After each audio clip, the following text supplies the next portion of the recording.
Bonjour. Voici le dernier cercle uniquement féminin. Comme à son habitude, il se découpe en deux parties. Un tour de table sur comment a été vécu le cercle mixte précédent, suivi de discussions sur la dernière thématique, mes dissonances cognitives. Cet épisode navigue notamment dans les eaux de la colère, du couple, de la sexualité et aborde la famille. Un important travail de montage a été réalisé afin de vous assurer une meilleure écoute. Il s'agit d'une parole à un moment donné, dans un contexte donné, et ne représente pas la complexité des opinions des participants et participantes. Bonne écoute. Moi, à part ma maladie, ça va mieux, moralement. Et tant mieux, parce que j'en avais marre de traîner la tristesse et une forme de torpeur dans laquelle j'étais. Moi, ça va.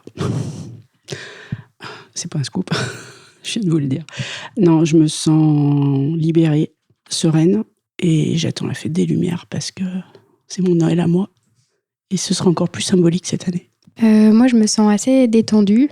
Je crois que c'est parce que je sors du yoga. Et sinon, en ce moment, j'ai du mal à trouver ma place. Donc, je suis un peu en recherche de ma place à la fois un peu partout. Donc, c'est un peu désagréable. C'est un peu ma confiance en moi qui est un peu plus basse en ce moment. Moi, ça va. J'ai de la chance. En ce moment, je veux dire, il y a tout qui va bien. J'ai même décidé de retourner voir mon père à Noël, alors que ça fait plusieurs années que je suis pas allée. Justement parce que ça allait un peu moins bien et que j'avais peur qu'en y allant, ce soit pire. Donc là, comme je vais mieux, je me suis dit que c'était le moment. Donc voilà, franchement, je suis contente. Moi, ça va bien. J'ai eu un début de semaine, j'ai eu un bon week-end. J'ai eu un début de semaine dans l'énergie. Je me suis trouvée plus efficace et plus punchy aussi que les dernières semaines. Et ça, en fait, c'est toujours pareil. C'est un petit rouage qui en emporte un autre plus grand. Et donc, j'ai l'impression d'être sur une super pente qui va vers le haut. Voilà. Moi, je suis un peu triste que ce soit mon dernier cercle. C'est vrai que ça faisait vraiment du bien. En fait, j'aurais presque envie que ça dure comme ça, toutes les 3 semaines, tout le temps. Et est-ce qu'on peut faire un petit retour sur la dernière fois? Alors, comment vous l'avez vécu? J'ai trouvé que c'était dommage. Il n'y a pas eu beaucoup de personnes qui ont parlé, surtout les hommes. Moi, c'était à cet endroit que j'attendais. Peut-être j'aurais voulu entendre certains en dire plus sur cette question. Du coup, je l'ai trouvé un peu moins intéressant, enfin moins enrichissant en tout cas pour moi. Je reprends ce que tu as dit, Rosa. J'ai été déçue du déséquilibre entre la parole masculine et la parole féminine. Moi, j'étais à côté de Hugues et j'avais beaucoup aimé ce qu'il avait dit sur l'éducation en particulier, parce que lui, il était plutôt branché éducation et j'ai été déçue qu'il parle pas, en fait.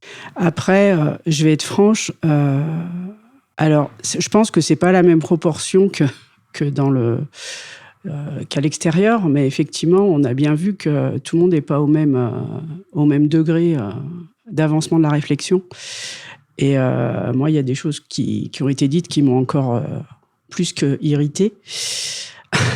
Donc, j'espère que la prochaine fois, ce sera plus homogène. Enfin, voilà, que les choses seront plus équilibrées. Il y en avait qui étaient fatigués, il y en avait qui se sentaient pas très bien, donc c'était vraiment peut-être pas le meilleur moment pour ce cercle. Moi, c'est vrai que j'ai pas beaucoup parlé. Pour moi, c'était assez difficile parce qu'en fait, les sujets sont restés assez théoriques. On parlait pas, peut-être comme d'autres cercles, vraiment d'expériences ou de choses qui nous sont arrivées personnellement. Du coup, c'est vrai que oui, je fais partie des gens qui ont pas beaucoup pris la parole et pour moi, c'était dur quand on s'ancre pas dans quelque chose de concret. Pour moi, c'était vraiment plus difficile. Mais je l'avais dit dès la fin du cercle que effectivement j'avais trouvé ça très théorique. Je m'étais pas sentie bien dedans, en tout cas, pour 2 raisons. La première, c'est que pour les trucs théoriques, je trouve ça bien de se fier à la théorie, donc de lire un bouquin sur de personnes qui sont expertes. Et il y a aussi un côté peut-être plus qui va faire grincer, mais j'avais un peu l'impression qu'il fallait que c'était toute une séance pour rassurer que oui, vous avez le droit d'être féministe, ou oui, vous avez le droit de faire partie de ce mouvement. Enfin, je sais pas, il y avait un truc comme ça qui me gênait et je me sens ni habilitée à valider qui que ce soit, ni le besoin, ni est-ce que l'envie, j'en sais rien, j'ai pas trop d'avis dessus. Et donc, j'étais pas forcément très à l'aise avec le sujet non plus, parce que je voulais pas qui que ce soit mal à l'aise. Donc, c'est aussi pour ça que je me suis un peu... Je pense que j'ai moins participé aussi. Alors ce soir, nous allons parler de dissonance. Quelles sont mes dissonances ? C'est-à-dire les différences entre ce que je pense, ce que je fais et ce que je dis. J'ai l'impression que mes dissonances, elles sont plus par rapport à moi-même. C'est-à-dire que, je sais pas, par exemple, avec mes amis ou ma sœur ou n'importe qui va me parler d'une situation, je vais réagir en me disant « Ah non, il faut pas accepter ça, faut que tu réagisses. » Enfin, je vais leur dire tout un tas de trucs. Et puis quand il s'agit de moi, bah, tout de suite, c'est un peu autrement. Moi, je vais avoir tendance peut-être à accepter des choses que je dirais aux autres de pas accepter. Donc, Dans certaines situations, ne pas réagir. Moi, j'ai du mal. J'ai du mal et je sais que ça me coûte après. Mais la plupart du temps, oui, je vais quand même me l'ouvrir. Quitte à passer pour une casseuse d'ambiance, et c'est ce qui arrive souvent. Tu sais, ça m'a refait penser à la colère dont on a parlé, la boucle est bouclée.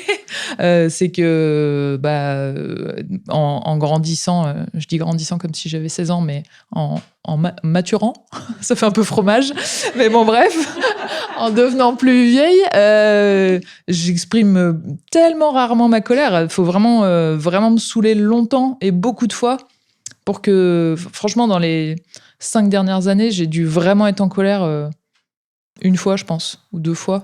Alors, je peux être un peu énervée dans ce sens, mais une vraie colère. Donc, je pense que c'est un sentiment que j'essaye de m'épargner pour mon énergie à moi. Et en fait, franchement, le grand-oncle, c'est un mot que j'aime pas, désolé, mais qui dit tapette devant moi, je vais pas me battre 8 heures, mettre ma mère mal à l'aise, mettre tout le monde va faire pendant 10 ans. Ah, vous vous souvenez, Marion, quand elle est...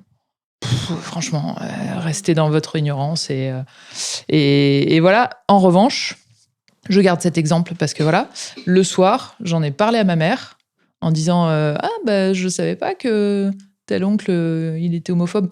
Ah bah quand même, il est pas homophobe. Bah quand même, il dit tapette. Oui, mais il le dit. Je sais plus ce qu'elle m'a dit. Il le dit dans sa bouche, c'est pas méchant. Et j'étais très contente d'avoir une répartie où je me suis dit, elle a entendu ce que je lui ai dit. Je lui ai dit, mais toi, tu le dis pas? Elle m'a dit, bah non.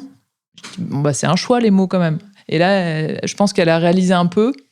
Je sais pas si elle dirait toujours malgré ça, elle dirait quand même pas qu'il est homophobe, je pense. Mais je me dis, voilà, j'ai quand même dit quelque chose, même si c'était un peu plus tard et un peu indirect.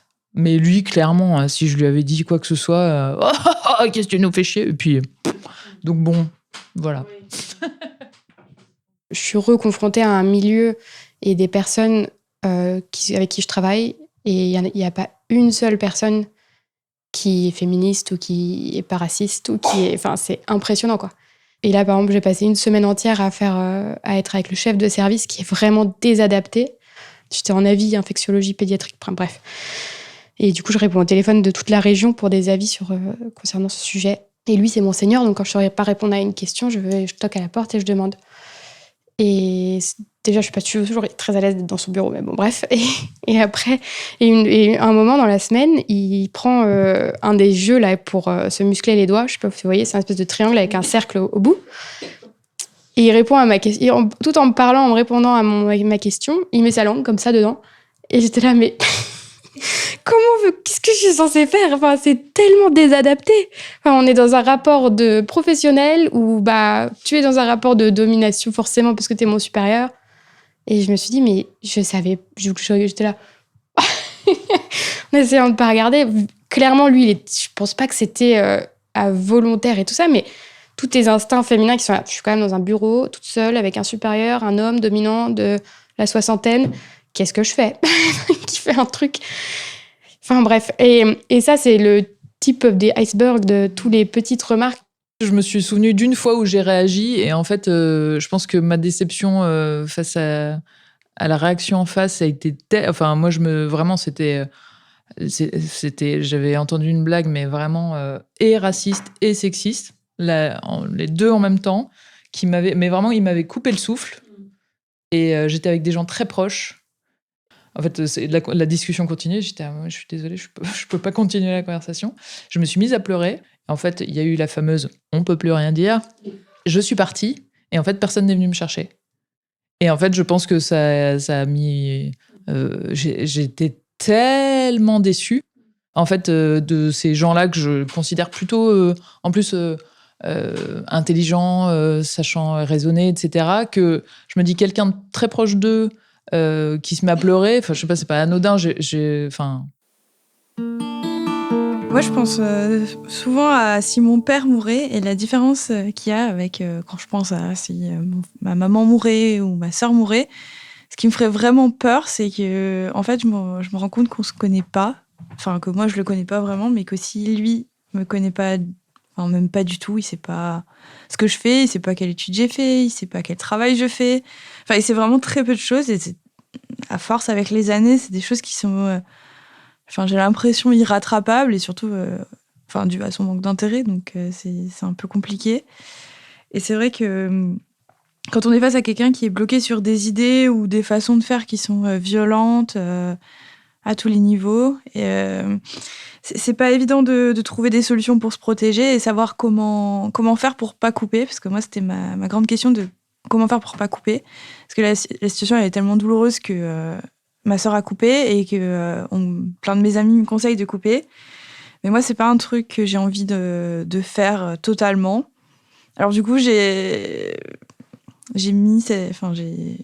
instauré, on va dire, cette espèce de relation de surface qui est que on se parle très peu, on se voit une fois tous les ans ou tous les 2 ans, mais ça garde quand même ce lien, même si ce lien va rester super superficiel et que je vais aller voir mon père seulement dans les moments où je vais super bien. Tous les moments où je vais un tout petit peu moins bien, je vais éviter d'aller le voir parce que ce sera encore pire et du coup, c'est vrai que c'est un peu triste d'avoir une relation comme ça par défaut, mais pour le moment, j'ai pas trouvé vraiment de meilleure solution. J'allais te conseiller, c'est un bien grand mot, avec ton papa, d'essayer la douceur.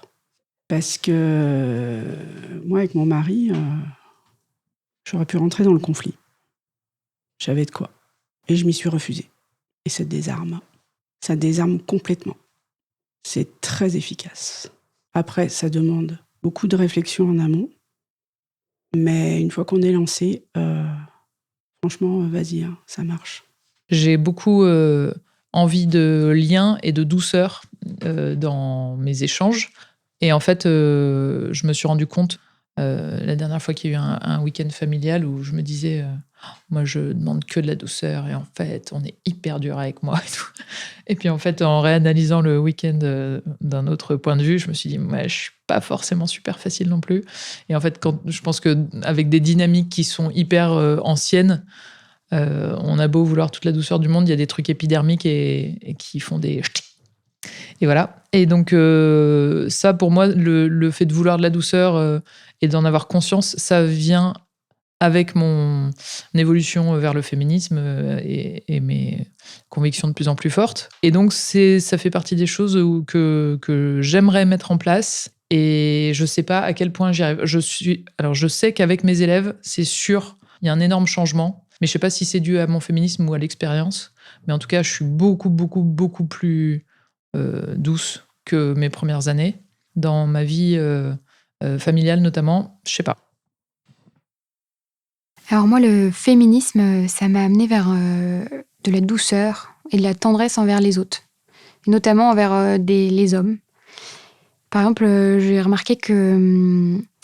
j'essaye beaucoup de connecter avec mon papa et récemment, malgré la colère que je peux ressentir pour lui, j'ai essayé la tendresse. Et un matin, je me suis levée et je lui ai fait un bisou et un câlin. Et après, dans la journée, j'ai rediscuté avec ma maman et elle allait pas bien à un moment dans la journée. Et elle m'a dit, mais tu sais pas quoi, au moment où je me suis pas sentie très bien, ton père, il est venu vers moi, il m'a tenu la main, et il m'a montré beaucoup de douceur, il m'a fait un câlin. Je fais, ah d'accord, c'est intéressant. Et en fait, du coup, ça rejoint un peu mon idée que il y a certains hommes qui sont extrêmement renfermés sur eux-mêmes, qui ont l'impression qu'ils ont vécu... j'ai l'impression qu'ils ont vécu une extrême violence, peut-être dans l'enfance, peut-être des violences qui se sont eux-mêmes fait subir ou contraints à vivre. Et en étant tendre envers eux, on arrive à peut-être un petit peu plus les refaire fleurir, les ouvrir. Ah non, en fait, regarde, t'es pas obligé de continuer ton cercle de violence. On peut s'ouvrir et être tendre les uns envers les autres. Par contre, par rapport à la mort du père, c'est vrai que c'est difficile à admettre, mais je me souviens avoir beaucoup rêvé ou parfois pensé à la mort de mon papa. Et que l'émotion qui s'en dégageait, c'était... il y avait du soulagement. Contrairement à la mort de la maman, où là, c'est une angoisse extrême, une perte qui est inimaginable. Et ben, la perte du papa, quelque part, je me dis, ça serait une délivrance en quelque sorte, surtout pour ma maman, par exemple. Donc voilà, c'est absolument horrible de penser ça. Et je pense que j'ai évolué au fur et à mesure vers c'est beaucoup moins présent. Peut-être parce que j'ai réussi à reconstruire une relation avec lui qui est moins violente et plus dans l'empathie. Mais voilà, ça reste présent. C'est vrai que c'est horrible, mais à un moment donné, ne plus le voir pendant plusieurs années, ça a changé plein de choses dans ma vie. Enfin, c'est pas qu'on veut qu'il meure du tout, mais c'est un poids quand même. Par rapport aux dissonances, alors je ne sais pas si ça fait partie des dissonances, mais quand je suis arrivée ici, je vous avais dit que mon féminisme était très récent. Et comme vous avez pu le constater, il s'est passé beaucoup de choses depuis septembre pour moi. Et en fait, je me suis rendu compte que j'avais été agressée sexuellement 2 fois et que je l'avais omis. Moi, ma première agression sexuelle, en fait, je me suis fait agresser, je devais avoir 12-13 ans, je crois. Et je pense, je dois pouvoir vérifier, mais qu'il était plus âgé que moi. J'avais aucune conscience que je pouvais donner mon avis, que j'aurais pu crier. Enfin, voilà, c'est ma mère qui nous a chopés et j'en ai ressenti une honte, pendant, voilà. Et le deuxième, j'avais 17 ans.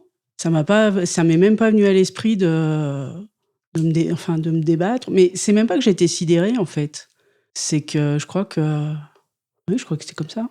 Alors moi, malgré le féminisme, malgré toutes les opinions que j'ai et dont je suis certaine et qui vibrent en moi, et dans ma sexualité, je me suis pas mal forcée pour essayer de retrouver une connexion, parfois dans les moments où ça marchait pas, où on retrouve pas de connexion ou d'intimité peut-être psychique ou autre. La sexualité, pour moi, ça a toujours été un échappatoire, une façon facile de connecter nos corps et donc connecter un peu peut-être nos esprits par le bien-être que ça crée. Et en fait, à force de me forcer, le désir a un peu disparu, s'est estompé au fur et à mesure. Et donc, en fait, j'en avais de moins en moins envie et donc je me forçais de plus en plus. Et en fait, on rentre un peu dans cette spirale-là. Et récemment, j'ai abordé le sujet avec mon dernier partenaire. Et il a été outré d'apprendre ça. Et presque un peu traumatisé. Et ensuite, de retrouver une sexualité par la suite, c'était un peu compliqué de pas le vexer, presque comme si ça redevenait gênant de dire non. Et donc, ce qui en a suivi, c'est mon dégoût de la sexualité. Je me souviens, là, dans la dernière relation, penser, mais le célibat me manque pour à peu près la seule raison que on peut soi-même décider de sa sexualité et de pas en avoir. Ou de ne pas en avoir avec quelqu'un. Et donc, je ressens un dégoût profond pour la sexualité, alors que la sexualité, ça a été, pour moi, depuis toujours, quelque chose que j'ai adoré. Alors là, pour le coup, en dissonance, j'ai eu cette conversation avec tellement de femmes autour de moi. Ma phrase, je pense, pas préférée loin de là, mais non, mais tu vois, je me force pas, mais bon. Bon, donc si. En fait, moi, je l'ai dit aussi, cette phrase, jusqu'à ce que je me dise, bon, arrête de dire ça parce que, en fait, c'est faux. Ça veut pas dire que c'est horrible après, mais tu te forces quand même. Je pense un des terrains où c'est peut-être pas le plus difficile à instaurer, mais je sais pas, comme c'est quelqu'un de très proche de toi, que ça peut avoir une influence sur ta vie quotidienne, sur le lendemain, la sensibilité, l'ego, si c'est pour passer 8 semaines à rassurer et tout. Et effectivement, c'est un terrain un peu miné faut y aller à pas de velours, une chose après l'autre et tout. Et c'est très fatigant. Oui, par rapport au consentement, effectivement, sur le changement d'éducation, moi, je sais que le fait de penser à mon consentement, en fait, c'était un impensé. Jamais à l'adolescence, je n'ai réfléchi à quelle est la limite et si je dors mais je me posais même pas la question. Mais vraiment, vraiment. Alors Marion, je ne sais pas si tu connais ce petit film anglais qui a été fait par des Anglais en fait, où on explique le consentement à partir du fait d'aller boire le thé chez des amis. Ils montrent par exemple que pendant que l'eau chauffe, si tu as accepté le thé, de boire un thé au départ, mais que finalement tu n'en as plus envie, eh ben c'est pas grave, tu bois pas le thé. Et de la même façon, on ne fait pas boire du thé à quelqu'un qui dort, à quelqu'un qui est inconscient. Voilà, c'est comme ça. En termes de dissonance, il y en a une en amour qui est un peu galère.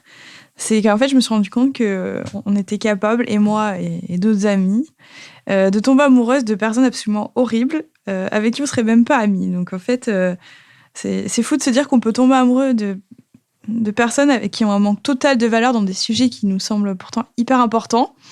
Donc ils n'ont même pas les qualités nécessaires pour être nos amis. Enfin, je sais pas, par exemple, j'ai une amie, et c'est pas la seule, parce que j'ai fait la même chose, qui a progressivement changé de discours sur plein de sujets qui sont pourtant hyper importants pour elle, enfin, notamment l'épilation.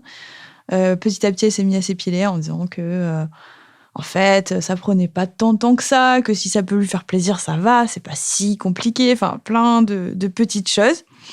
Et c'est vrai de se dire que... Enfin, moi, ça me dérange vraiment de me dire que je suis capable de tomber amoureuse de quelqu'un avec qui je serais même pas amie, parce que cette personne n'est même pas assez bien pour être mon amie. Mais par contre, en tant que couple, tout va bien. Et ça, c'est une question qui est hyper compliquée de réaliser et surtout de savoir quoi en faire. Alors, moi, je me retrouve dans la dissonance par rapport à mes amies, quand elles se mettent en relation avec des hommes qui, dans mon opinion, ne les traitent pas de la bonne façon, donc ne sont pas des hommes qui les méritent, qui sont à leur juste valeur. Et quand elles sortent avec ces hommes-là, je me retrouve en colère contre elles, contre mes amis, à la place d'être en colère contre ces hommes. Peut-être parce que je les connais pas. Mais du coup, ça aide pas, parce qu'en fait, c'est mon ami qui supporte un mec qui ne répond pas à ses messages, qui est pas du tout disponible, qui la traîne en bourrique. Et ben, elle subit déjà ça, elle souffre de ça. Et en plus, elle se tape son ami qui est énervé contre elle, quoi. Enfin, c'est complètement... ça n'a aucun sens. Et en fait, de ne pas s'énerver contre son amie pour ce qu'elle accepte de vivre, c'est pas évident. Pour faire écho à toi, je suis en couple depuis 7 ans et je m'intéresse au féminisme depuis 4-5 ans. Donc, j'ai rencontré mon compagnon avant d'avoir une conscience féministe, on va dire, aiguë. Et une partie de moi aimerait bien avoir le côté tiens, je vais rencontrer quelqu'un maintenant pour voir justement ce que je ferais, ce que j'accepterais, ce que j'accepterais pas, ce que je dirais pas, les règles, comme tu dis, le contrat à signer absolument. Et voilà, ça me rendrait très curieuse. Je ne souhaite pas la fin de mon histoire là tout de suite maintenant, mais quand même, il y a une partie de moi qui serait curieuse. Par rapport à ça, je sais pas si ça dépend de l'âge ou pas, mais par exemple, moi je suis assez tolérante vis-à-vis des femmes, surtout d'un certain âge, on va dire à partir de 60 ans. Bon, notamment en librairie parfois, les clientes que je vois qui sont très perplexes par rapport au féminisme, qui comprennent pas, En fait, je trouve que je me mets à leur place, en fait, se rendre compte à 60 ans ou à 70 ans que tout ce que tu as fait dans la vie, en fait, c'était pas ce qu'il fallait faire, et que c'est hyper violent, je trouve, pour elles, en fait, de faire cette prise de conscience. Voilà, donc du coup, j'ai une forme, je pratique une forme de tolérance, en fait, vis-à-vis de ces femmes-là. En tout cas, les femmes. Après, les hommes, je suis moins tolérante avec eux. Ça s'exprime pas de la même façon. Les hommes, ça va être plus des remarques sexistes, etc. Alors que les femmes, c'est plus je comprends pas. On peut se dire, ils ont vécu quand même des années 70, MLF, tout ça, mais... Je vous propose de passer à la météo de conclusion. Moi, je me sens très bien. Comme d'habitude, ça fait du bien, ces cercles en non-mixité. C'est toujours mieux quand même qu'en mixité. Hein. Moi aussi. Elle partage même de choses extrêmement difficiles, extrêmement douloureuses. Ça met de la caresse dessus. Ça met de la douceur. Merci à toutes. Merci de m'avoir écoutée et merci de nous avoir confié tout ce que vous nous avez confié. Moi aussi, super bien. Encore plus détendue qu'au début, je crois. Même si ça m'a bien animée quand même aussi de toutes ces choses-là. Peut-être un peu plus dynamisée quand même. Voilà, mais je suis d'accord, je ressens une grosse reconnaissance. Merci. Envers vous toutes. Moi aussi, je me sens toute pleine de je sais pas trop quoi, d'émotions, des histoires, des choses que vous avez partagées. Et du coup, je suis trop contente. Je suis encore plus contente qu'avant, que j'étais déjà contente. Et je suis trop triste que ce soit notre dernier cercle. Je le redis. À chaque fois que je fais des cercles avec des femmes, pour moi, c'est l'apport en douceur dans ma vie. En fait, c'est vraiment... je suis pleine de... comme si j'avais du beurre sur moi. Donc ça, c'est cool. Après, je me pose la question en tant qu'organisatrice, entre guillemets, pour la pertinence des thèmes, etc. Comme celui de la dernière fois, je l'ai pas trop aimé. Je me dis, si c'était à refaire, je pense que je changerais. Je le formulerais pas de la même façon, qui est légitime, tout ça. Et celui-ci, les dissonances, j'ai l'impression qu'il était assez dur au départ. Et puis en fait, effectivement, en tirant dessus, on trouve des choses. Mais est-ce que il faudrait le recentrer? Est-ce qu'il faudrait le formuler autrement? Ouais. Ou donner peut-être des suggestions au début en 2-3 thèmes, voilà. Ou... Ouais, c'est ça. Amitié, amour, couple, hop. Pour une fois, je me dis pas oh, super ça et je vais être crevée. J'étais bien en arrivant et en fait, j'ai pas eu de pic. J'ai été bien tout le long et voilà. C'est toujours un plaisir d'échanger avec vous parce qu'au final, on échange un peu quand même. Hein. Il y a le cercle de parole, mais c'est de l'échange quand même. Donc voilà, merci à vous toutes. Ainsi s'achève le dernier cercle féminin, à regret au vu des conclusions des participantes. La prochaine rencontre est un partage en mixité sur la même thématique, les dissonances cognitives, et viendra clore cette expérience humaine. Si le podcast vous plaît ou vous touche, le partager est une bonne façon de porter plus loin ces témoignages. À bientôt.